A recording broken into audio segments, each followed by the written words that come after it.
How can you tell when your starter's ready to bake with? When's it at its peak activity? In the last quick tip, we talked about young versus mature versus old starters. And these signs of peak activity tell you the part of the life cycle that your starter is in. But why should you care? Well, a young starter has yet to reach its peak, so it needs more time to be effective in rising your dough. A mature starter is at its perfect peak activity and is the perfect time to mix your dough. An old starter is past its peak activity, so the yeast is dying off and it needs a snack before it can be used as a powerful leavening agent. You can tell what stage of the life cycle your starter is in by looking at your starter's appearance, smell, and taste. You can tell it's a young starter when there's just some bubbles on top, maybe a few valleys and peaks, but they're not very inflated and it hasn't risen yet. It's risen less than 30% of its height. A mature starter is at its maximum activity. That gives it this nice domed top. There's valleys and peaks that are a little inflated. It's risen at least 30% of its height, sometimes even doubled.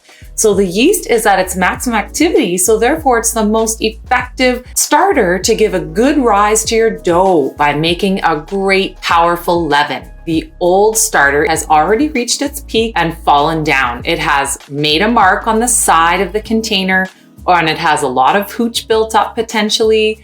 It is a little bit more liquidy than it was before, and it just doesn't have the power to rise your leaven. Always smell your starter, as this gives you a great clue to where it is in its life cycle. A young starter will smell milky, fresh and pleasant, and slightly tangy, whereas a mature starter will smell sweet, fresh, and of course pleasant as well, but more like sourdough bread or slightly sour or tangy. An old starter will smell more sour and slightly acidic, may even smell a bit like alcohol. Your starter should never smell really bad like nail polish remover or mold, and there shouldn't be any mold growing on it.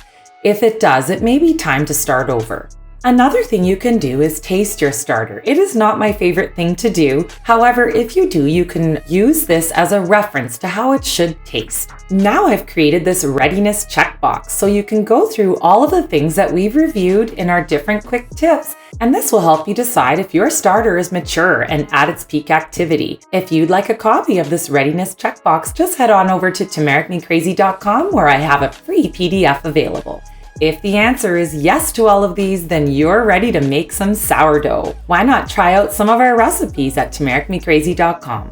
So don't let your starter be enough to make you crazy. Join me next time for more quick sourdough tips. And please like and subscribe to my channel for more.